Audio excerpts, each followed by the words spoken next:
Hmm,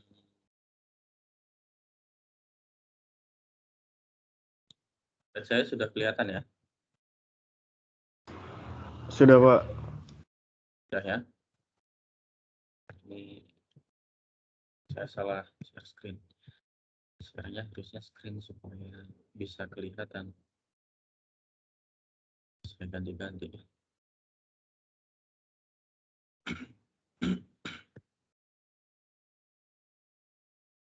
Oke. Pemodelan bidang energi.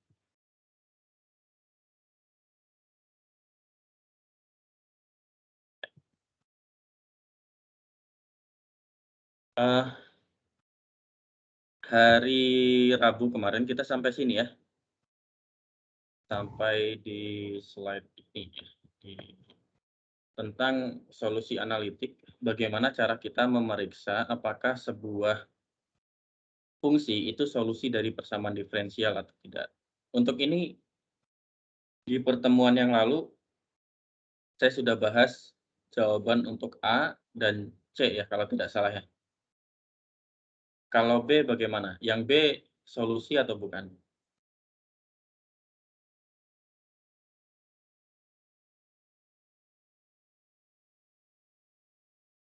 Halo?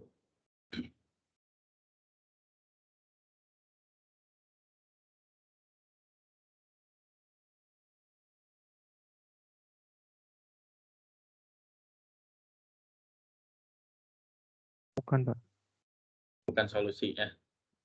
Jadi, yang B nanti kalian bisa cek kalau, fungsi yang B ini bukan solusi dari persamaan diferensial ini. Karena kalau diinputkan, itu nanti hasil yang sebelah kiri dan sebelah kanan berbeda. Oke, sekarang bagaimana, strategi mencari solusi analitik dari sebuah persamaan diferensial. Jadi biasanya, kalau ada persamaan diferensial seperti ini ya, yang persamaan diferensial biasa, itu ada syarat awalnya atau nilai awalnya, atau istilah bahasa Inggrisnya initial value.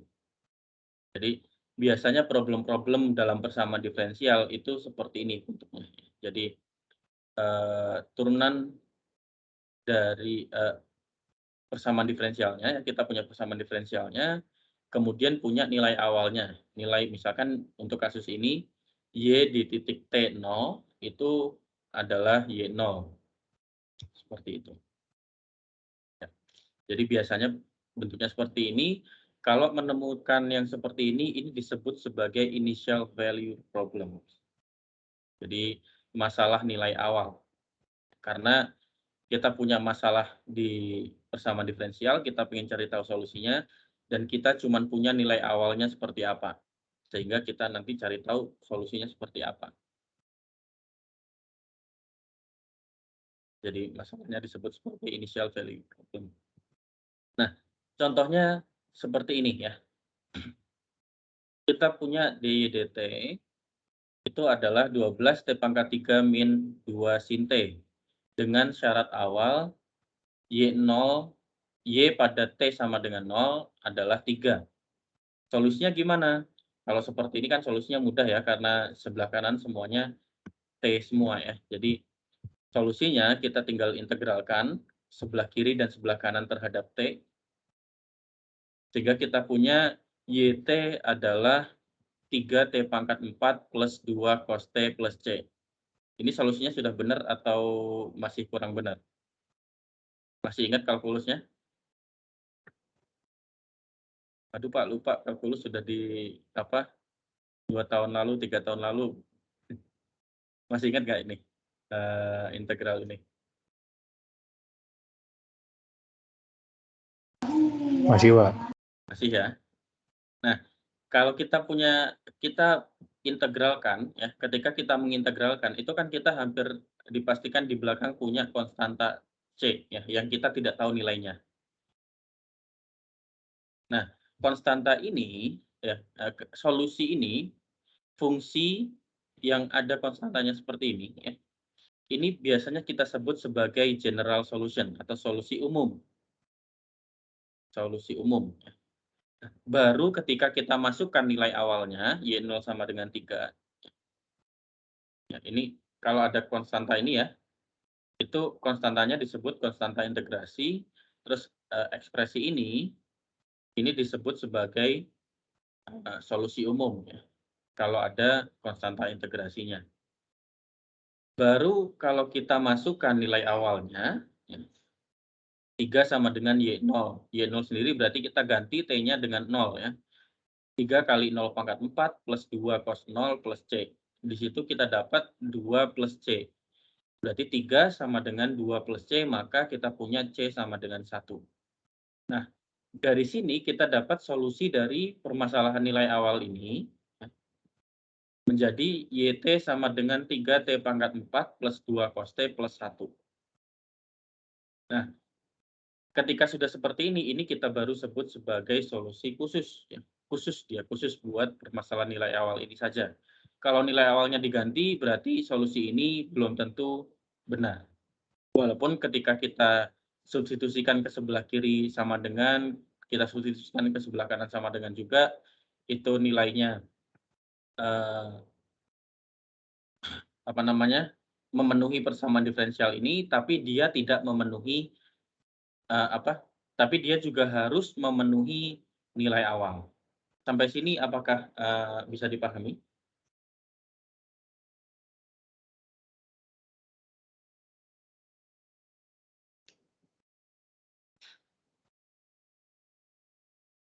Oke. Nah, teknik yang kalau yang tadi, masalah nilai awal yang tadi, di contoh yang tadi, itu sebenarnya kalian sudah dapatkan di kalkulus 1 atau 2 ya? Kalkulus 1 kayaknya ya.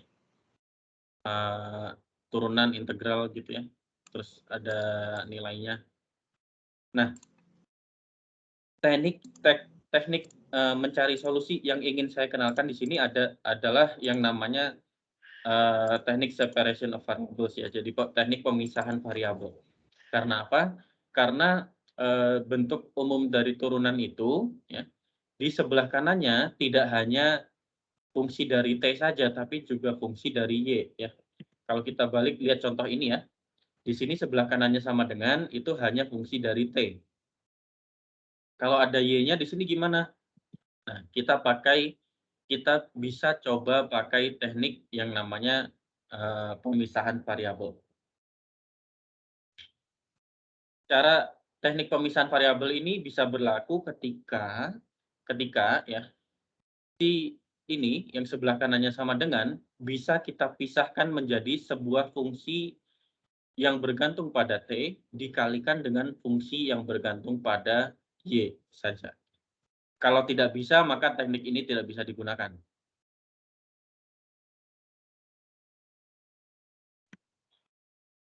Contohnya kalau kita punya DY dt sama dengan Y kali T. Ini berarti bisa dipisahkan. Karena apa?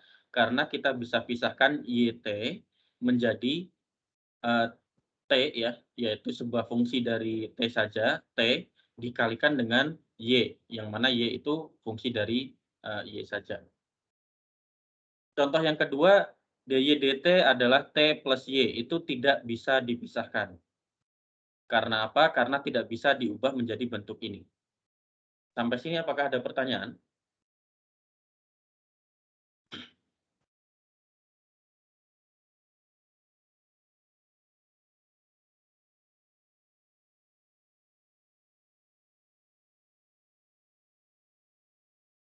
Oke, mudah-mudahan karena sudah paham ya.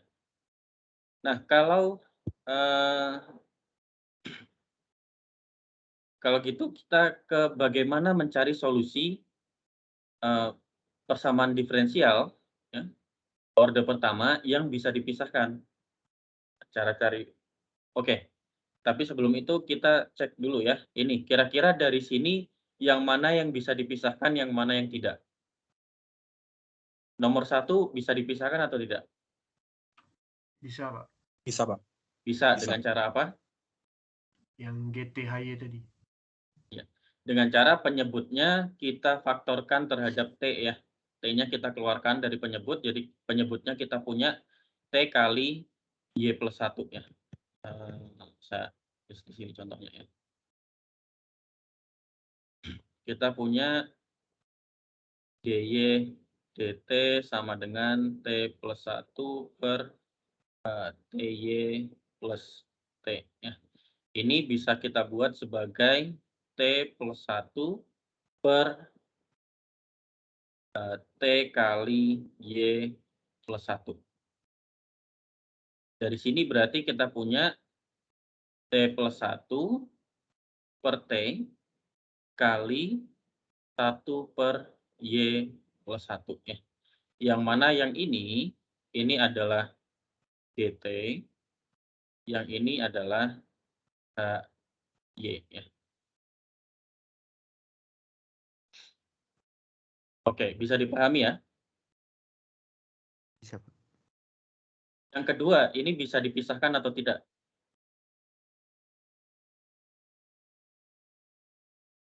Sepertinya enggak, Pak. Karena apa? P per N-nya nggak bisa dipisah lagi. Oke, pertanyaan saya adalah P ini fungsi dari N atau fungsi dari K atau fungsi dari T? T. Dari T ya. Di sebelah kanan sama dengan ada T-nya nggak? Nggak ada, Pak. Oh Ada. iya. Berarti sebelah kanan sama dengan itu hanya P saja kan ya? Berarti dia bisa dipisahkan. Ya. Oke ya, sepakat?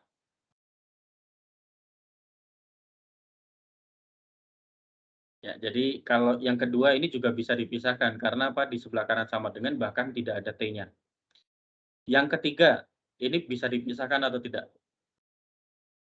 Bisa, Pak. Bisa ya, karena sudah jelas dia perkalian atau pembagian. Nanti kita bisa pisah jadi T kali 1 per Y kuadrat. Oke, nah cara menyelesaikannya gimana? Kalau kita punya persamaan yang bisa dipisahkan seperti ini ya. Cara menyelesaikannya adalah yang pertama kita pindahkan dulu ya. Yang ada Y-nya di sebelah kanan. Jadi sebelah kanan itu supaya hanya variabel independen saja. Hanya T saja. Maka kita kalikan kedua sisi dengan 1 per HY.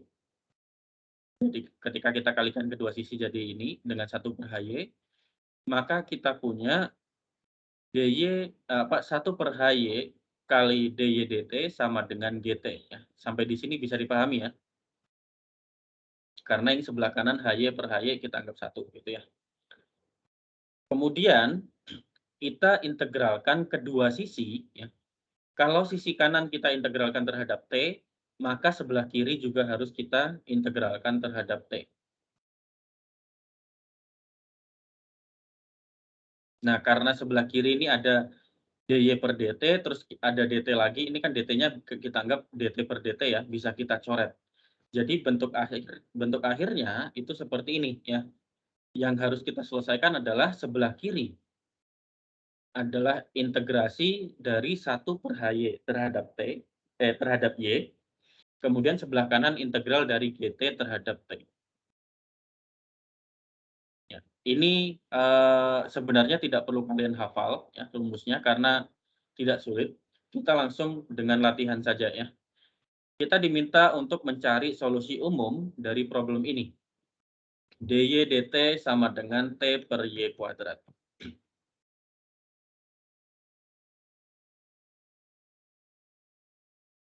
dy dt sama dengan t per y kuadrat. Ini kan berarti kita punya t kali 1 per y kuadrat ya. Di sini ada gt, di sini ada y. Berarti kita bisa pisahkan ya. Nah, cara pisahkannya gimana? Ya kita pindahkan aja yang ada t y kuadratnya ke sebelah kiri. Berarti dari sini kita punya y kuadrat dy dt sama dengan t. Kemudian kita integralkan sebelah kiri dan sebelah kanan terhadap t. Ya. Integral y kuadrat dy dt terhadap t, sebelah kanannya adalah integral t terhadap T. Ini kita bisa anggap kita bisa coret ya di sini. Jadi kita punya integral Y kuadrat dy plus integral T, maaf bukan plus, sama dengan integral T dt. Sebelah kiri hasil integrasinya gimana? Yang ini integral Y kuadrat Sepertiga Y pangkat Y pangkat 3. 3, Pak. sepertiga Y pangkat 3. Ya. Sama dengan sebelah kanan 1/2 T kuadrat. 1/2 T kuadrat plus konstanta C. Ya. Pak. Mengapa konstantanya saya hanya taruh yang di sebelah kanan saja? Karena sebenarnya yang sebelah kiri itu juga ada konstantanya ya. Tapi kan konstan kemudian kita pindahkan ke kanan, konstantanya ya cuma satu itu aja nantinya. Ya. Nah, ini kita punya bentuk implisit dari solusinya ya. Nah, dari sini kita bisa lakukan operasi lagi ya. Jadinya kita punya Y pangkat 3 sama dengan 3/2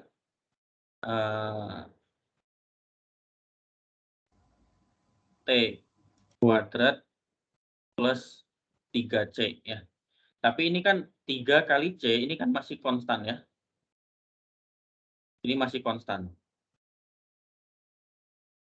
Maka bisa kita tulis sebagai 3/2 T kuadrat plus C saja. Kita nggak peduli 3-nya gimana. Gitu ya.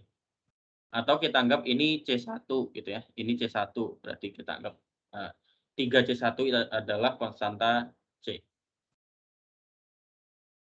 Sampai di sini bisa dipahami? Pak, saya mau bertanya, Pak. Ya. Yang sebelah kiri yang sebelumnya bukannya plus C juga, Pak? Ya, itu maksud saya gini ya. Oke.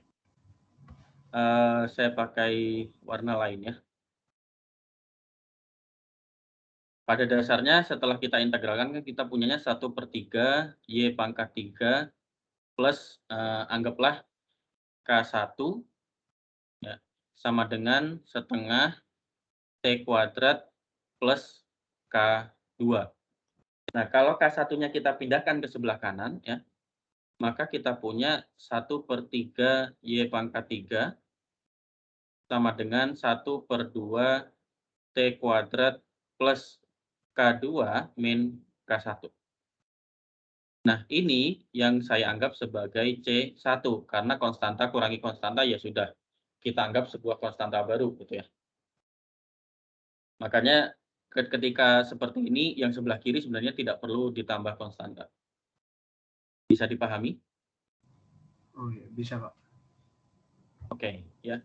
Kita balik ke sini ya. Jadi kita sudah punya Y pangkat 3 sama dengan 3/2 T kuadrat plus C. Maka, tahu kan ya, ini kenapa 3-nya hilang?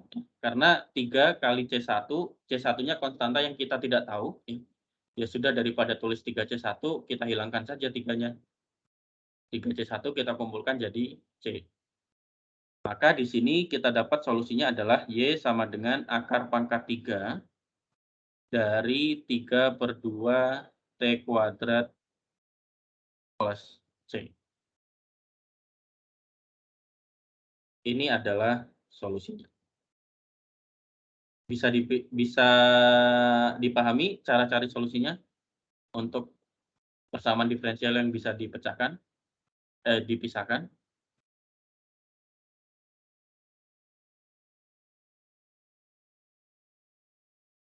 Sudah tambah ngerti atau sudah tambah bingung? Pak, mau bertanya, Pak.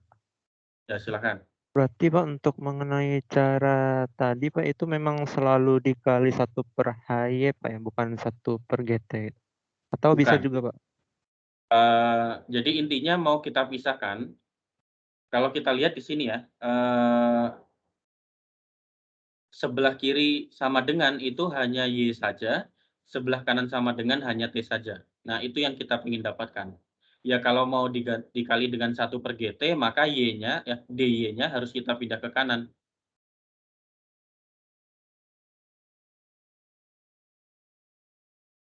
Itu Arsyad.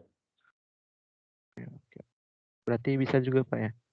Ya bisa, tapi nanti akan mempersulit diri sendiri ya. Oh ya, oke. Makasih Pak. Jangan mempersulit diri sendiri ya. Ya Pak.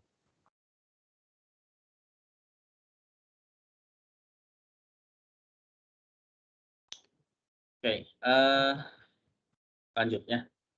Nah, mau dicoba sendiri solusi dari ini atau kita latihan bareng langsung saya kerjakan? Bareng aja, Pak. DY DT sama dengan Y per 1 plus Y kuadrat ya. Ya, jadi balik lagi, kita pada dasarnya mau mengumpulkan yang Y di sebelah kiri, yang T sebelah kanan, gitu ya. Karena supaya lebih mudah untuk mengintegralkannya. Tapi ini cara yang sebenarnya secara matematik tidak benar, kurang tepat gitu ya, bukan tidak benar, kurang tepat. Tapi anyway, kalian bukan mahasiswa matematika, jadi nggak apa-apa. Ini saya bisa tulis ya sebagai 1 plus Y kuadrat per Y DY sama dengan DT ya. Jadi DT-nya saya pindah ke kanan, semua yang ada Y-nya saya pindah ke kiri. Sepakat ya?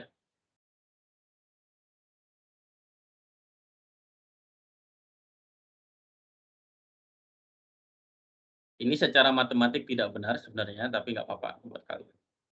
Nah, kemudian setelah ini baru kita integralkan sebelah kiri dan sebelah kanan. Nah, setelah itu, nah kan kita bisa integralkan ya. Hasil integrasinya apa?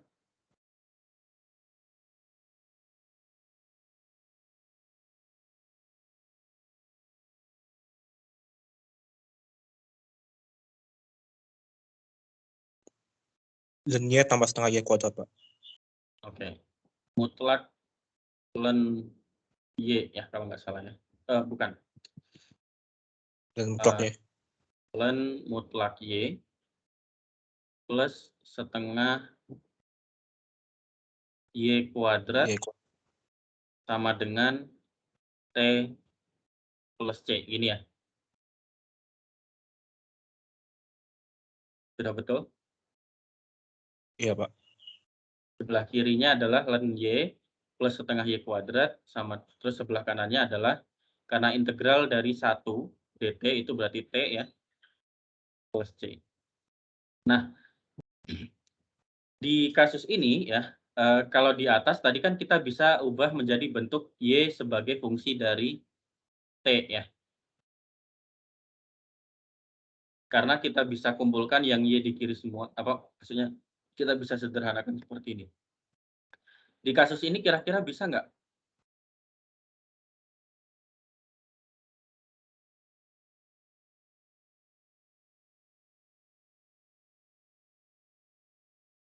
Ini apakah bisa diubah menjadi ini?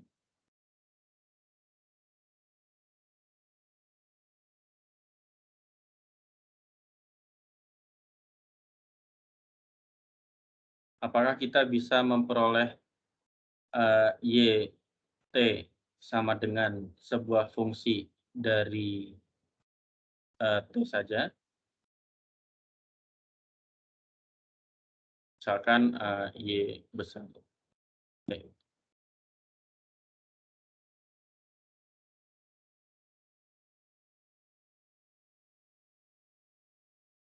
Kira-kira bisa nggak? Kayaknya enggak, Pak. Nah, ya, pada kasus ini tidak bisa ya.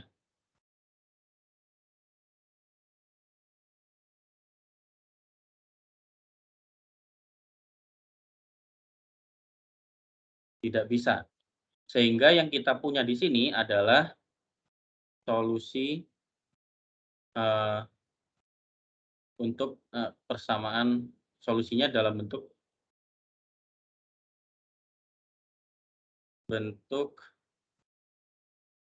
persamaan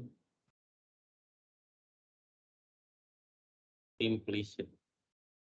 Masih ingat ya, persamaan implisit? Jadi di sini ini juga solusi ya. Dia solusi karena dia memenuhi persamaan diferensial ini, tapi solusinya dalam bentuk persamaan implisit. Dia implisit ya. Karena apa? Karena kalau kita tes ya, tes D dari ln mutlak Y plus setengah Y kuadrat dt sama dengan D dari T plus C dt. Ini maksud saya adalah kita turunkan sebelah kiri terhadap T, sebelah kanan juga terhadap T. Maka dari sini kita dapatkan bahwa sebelah kiri karena Y adalah fungsi dari T, ya, maka turunan dari ln Y terhadap T adalah 1 per Y dy dt, ya, aturan rantai kalau nanti kalian ingat-ingat lagi kalkulusnya ya, plus turunan dari setengah Y kuadrat terhadap T adalah Y dt, kemudian ini sama dengan 1. Bukan Y dt ya. Y dy dt sama dengan 1 sebelah kanan. Kemudian kita buat lagi, kita kumpulkan dy dt-nya ya, berarti kita punya 1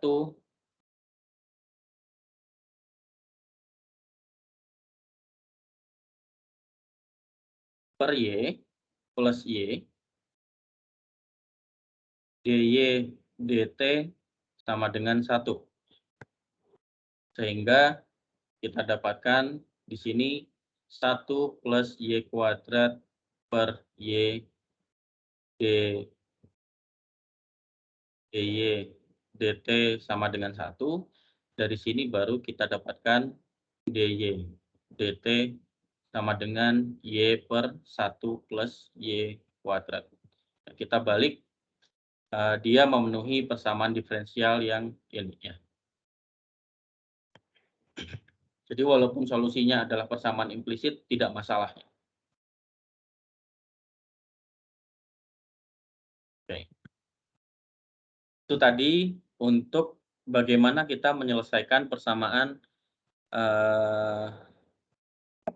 yang persamaan diferensial yang bisa dipisahkan ya.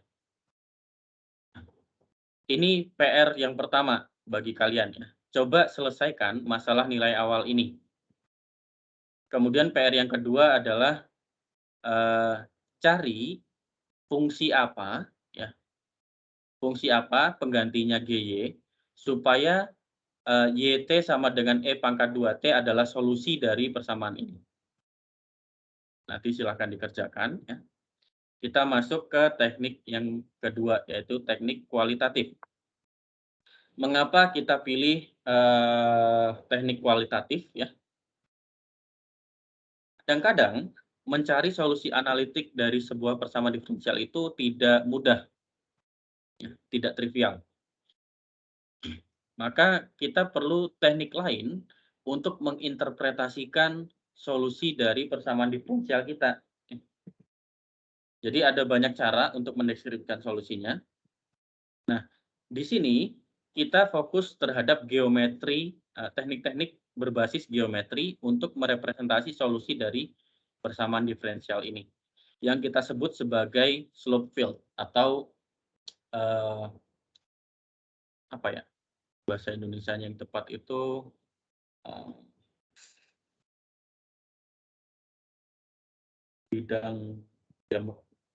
bidang kemiringan kali ya. Kalian ingat slope field saja. Nah, geometrinya ya, geometri dari turunan pertama ya. Kita ingat bahwa di kalkulus, turunan pertama dari sebuah fungsi itu artinya adalah kemiringan. Kemiringan dari garis atau dari fungsi atau maksudnya atau dari kurva pada titik tertentu. Turunan pertama itu kemiringan. Maka kalau solusi dari fungsi YT melewati titik T1, Y1, maka kemiringan dari fungsi tersebut pada titik T1, Y1 adalah F dari T1, Y1. F ini apa? F ini adalah turunan pertama ya. Kita balik ke sini ya.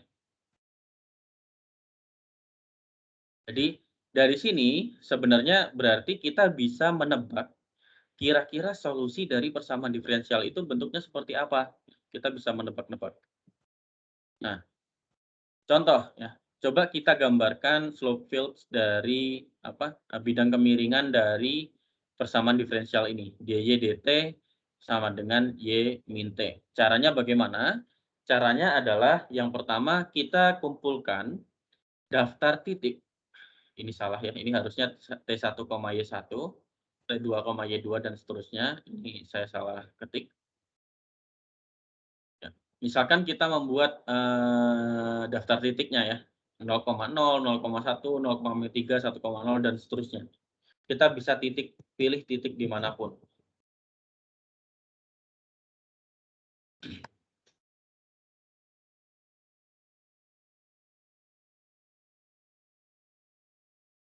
dy dt sama dengan misalkan apa tadi y min t ya. Kemudian kita buat tabel t-nya ti, yi gitu ya. Kemudian ini kan adalah f t, y ya. Kemudian nilai dari d y langsung nilai dari f ti, yi. Bahkan kita pilih 00, 01, 0 min 3, 1, 0. 0, 0, 01, 0 min 3, dan 1, 0. Kalau kita masukkan 00 berarti 0 min 0, 0. 01 berarti 1 min 0, 1. 0 min 3 berarti min 3 min 0, min 3. 1, 0 berarti 0 min 1, min 1. Dari titik-titik ini kita bisa gambarkan ya. Ini T, ini Y gitu ya. Di titik 0,0 di sini. Kemiringannya adalah 0. Maka di titik 0,0 kemiringannya adalah garis lurus. Garis lurus yang horizontal. Kemudian di 0,1 di sini. Ini 0,1 ya. Kemiringannya adalah 1. 1 itu berarti kemiringannya sejajar dengan Y sama dengan X ya. Berarti kemiringannya seperti ini.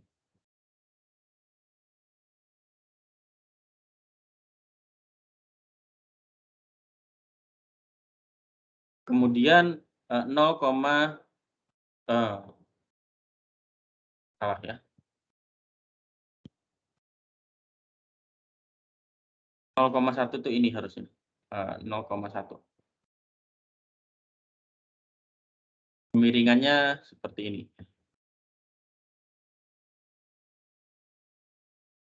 Kemudian 0, min 3. 0, min 3 ya kira-kira di sini ya. 0, min 3. Kemiringannya adalah min 3. Kemiringan min 3 itu berarti kira-kira seperti ini. Kemudian 1,0 sini ya baru. 1,0. Di 1,0 kemiringannya adalah seperti ini. Dan seterusnya ya.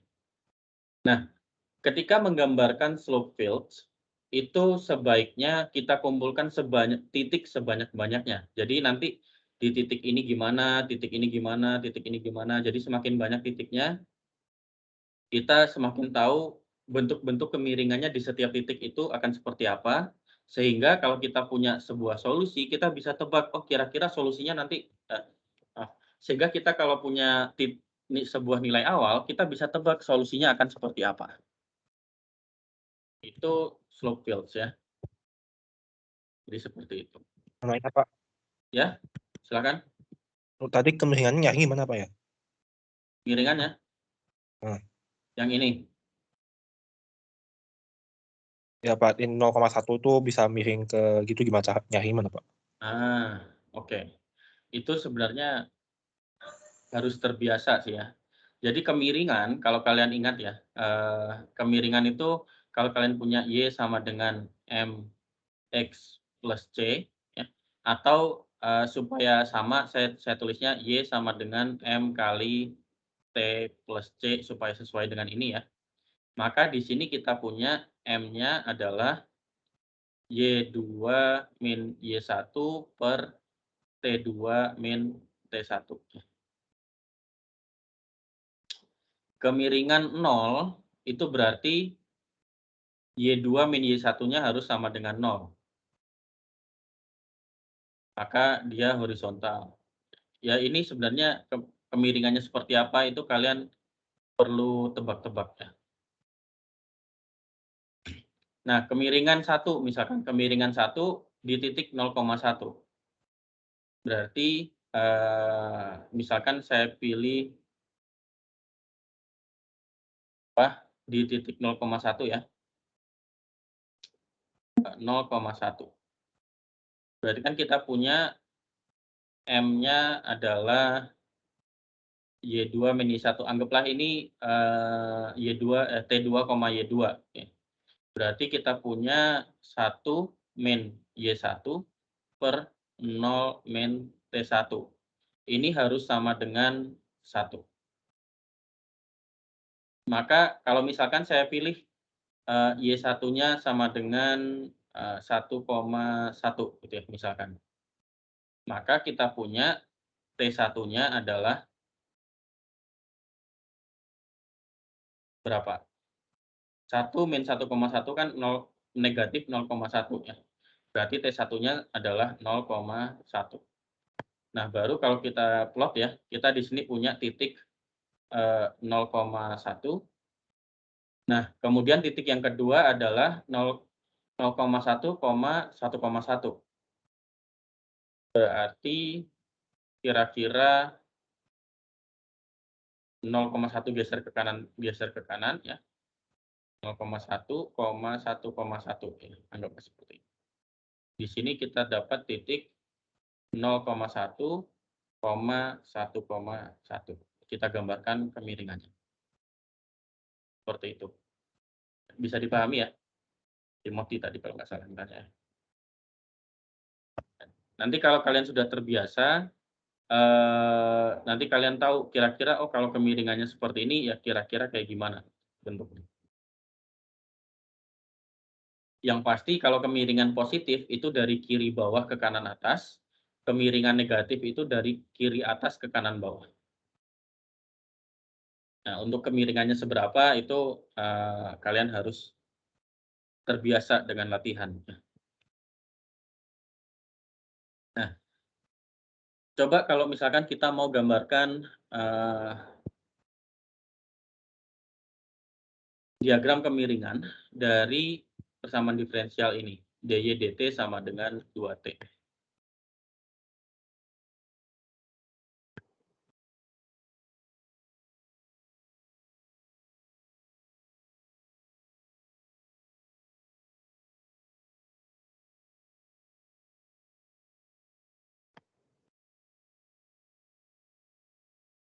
Kenapa OneNote suka seperti ini?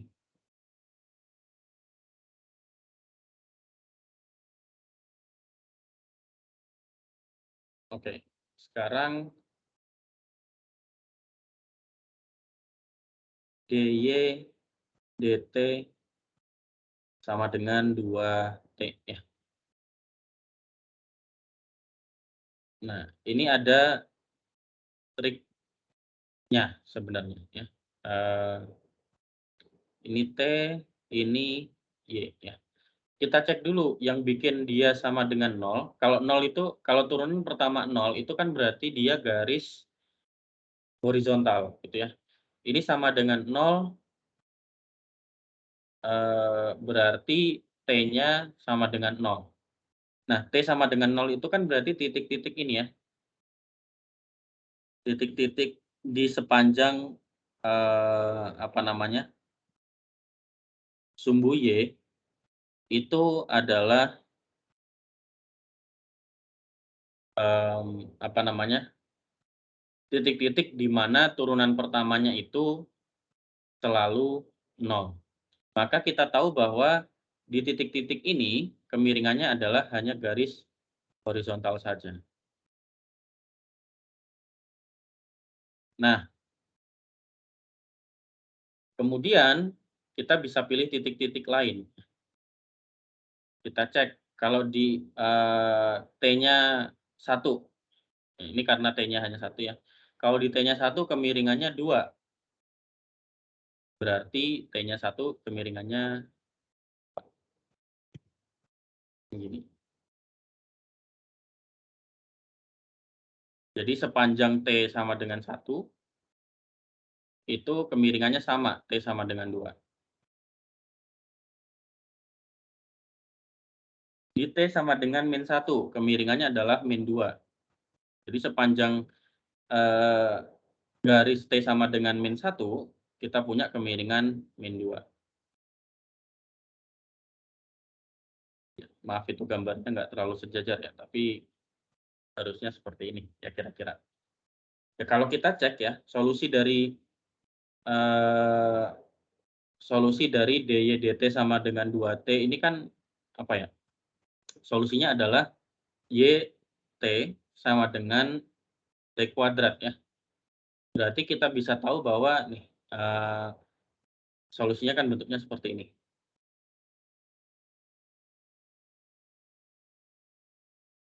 Ya. Nah, kalau kita lihat ya di titik-titik ini kemiringannya memenuhi slope fields yang sudah kita gambar tadi.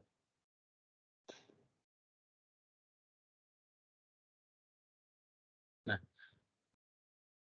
ada yang sedikit lebih tricky ya, ketika kita diminta untuk menggambar yang seperti ini. Sebelah kanannya hanya Y saja. Nah, ini agak sedikit lebih tricky ya.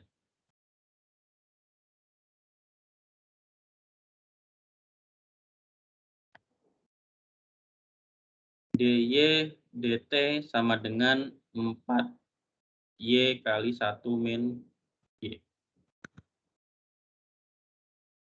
Pembuat nolnya ini pembuat nolnya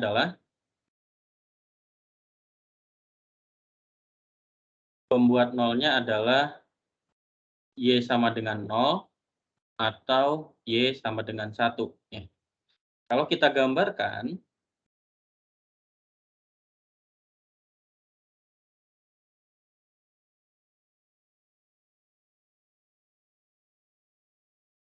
ini T, ini Y. Di Y sama dengan 0,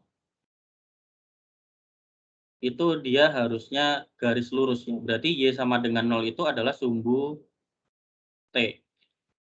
Di Y sama dengan 0, kemiringannya dimanapun dia adalah garis lurus.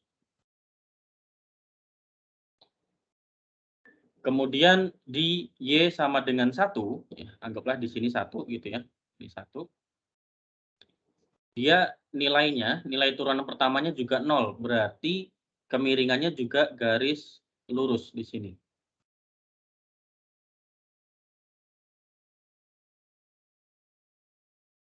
Dia seperti ini. Nah, pertanyaannya kalau di antara 0 dan 1 Y-nya dia seperti apa? Kalau Y-nya lebih dari 1 gimana? Kalau Y-nya kurang dari 0 gimana? kita cek aja ya, kira-kira 4Y kali 1 min Y ya, kalau kita buatkan diagram garis gini ya, ini 0, ini 1.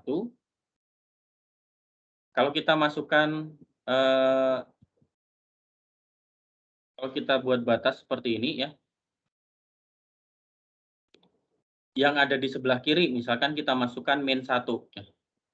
4 kali min 1 min 4 ditambah 1 min 1 itu kan berarti 2 ya. Min 4 kali 2 negatif ya. Ini negatif, ini positif, ini negatif. Berarti gambarnya kira-kira ya, kalau ini kita tidak perlu mendaftarkan titik-titik lagi. Di sini kita bisa mengira-ngira gambarnya bentuknya seperti apa. Ya. Antara 0 dan 1, nilai dari 4Y kali 1 min Y itu selalu positif. Karena selalu positif, maka kalau turunan pertamanya, ya, turunan pertama dari Y itu selalu positif. Positif, turunan pertama positif itu berarti kemiringannya dari mana ke mana? Dari kiri bawah ke kanan atas, Pak. Ya, dari kiri bawah ke kanan atas, betul ya. Nah, sekarang kalau kita lihat di 0 dia apa namanya? Garis horizontal, di 1 dia garis horizontal. Berarti semakin mendekati 0 dia mendekati garis horizontal, semakin mendekati 1 dia kemiringannya juga mendekati garis horizontal. Berarti kira-kira kemiringannya akan seperti ini, diagram kemiringannya.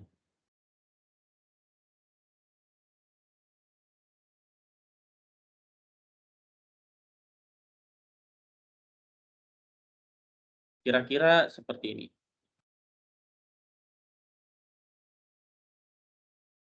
Ini di 0 sampai 1. Dan seterusnya. Nah, di sisi selain itu kita lihat negatif ya, berarti dari kiri atas ke kanan bawah. Berarti ya kira-kira bentuknya seperti ini. Kayak kurva eksponensial turun gitu. Karena dia semakin mendekati 1, semakin menuju garis lurus, garis horizontal. Yang dari sini, yang dekat dengan 0 adalah, yang di bawah yang dekat dengan 0 adalah semakin mendekati horizontal. Berarti kira-kira bentuknya seperti ini. Kemiringannya.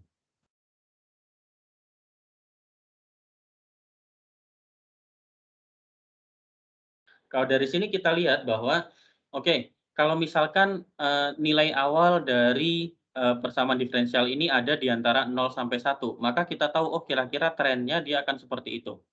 Dia akan naik menuju 1. Kalau nilai awalnya lebih dari 1, dia akan turun menuju 1. Kalau nilai awalnya kurang dari 0, maka dia akan turun menuju negatif tak hingga. Ya. Sampai sini apakah ada pertanyaan?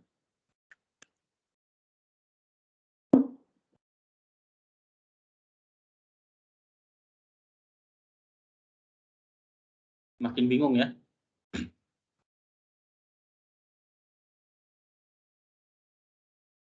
Kalau tidak ada PR yang ketiga ya, yaitu coba gambarkan slope field dari ini ya. Kalian boleh cari cara menggambar slope field dengan misalkan dengan Python atau dengan bahasa pemrograman apapun, boleh. Untuk PR yang ketiga ini, jadi saya tidak akan mempermasalahkan kalian mau gambar pakai tangan boleh, mau gambar pakai program juga boleh. Itu silakan. Nah, sekarang karena waktunya sudah habis, saya sudah kelewatan 5 menit ya. Bagian yang ketiga kita bahas di awal pertemuan hari Rabu, sehingga PR untuk minggu ini hanya sampai PR yang ketiga.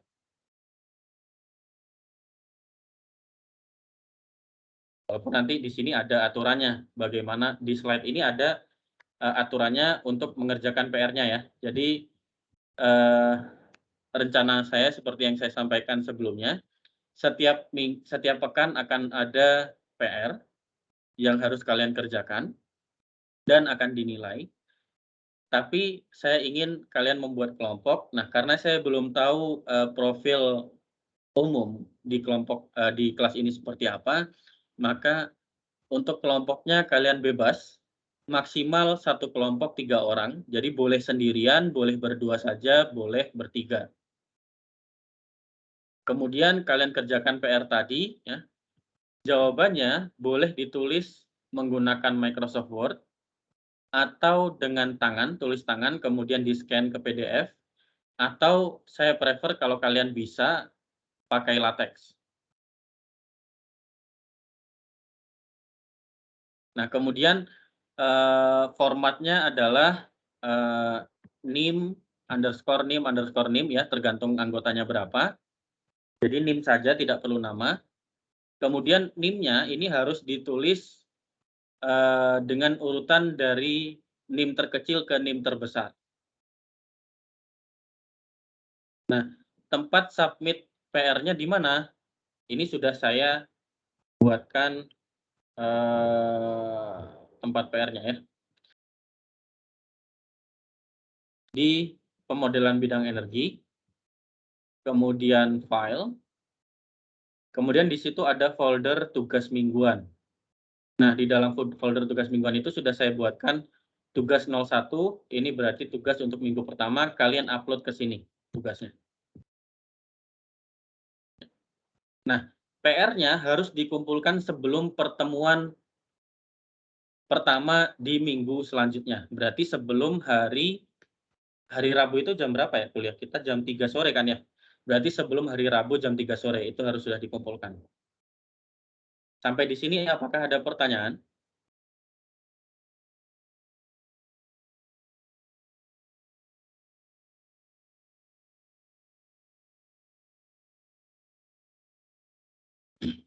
Mau berkelompok atau mau sendiri-sendiri aja boleh ya? Gimana? Nah, terserah ya. Oke, kalau tidak ada pertanyaan, perkuliahan hari ini kita akhiri sampai di sini. Dan mulai minggu depan jadwalnya gimana, Arianda? Mulai minggu depan Kamis jam 1, Pak. Kamis jam Jam 1. Oke. Jadi jamnya lebih manusiawi buat saya ya. Terima kasih atas kesediaannya untuk mengubah jam kuliahnya. Saya akan ajukan permintaan untuk mengubah kelas permanen. Oke, sampai ketemu hari Rabu pekan depan. Assalamualaikum warahmatullahi wabarakatuh. Selamat pagi. Waalaikumsalam, terima kasih Pak. Makasih, Pak. Terima kasih.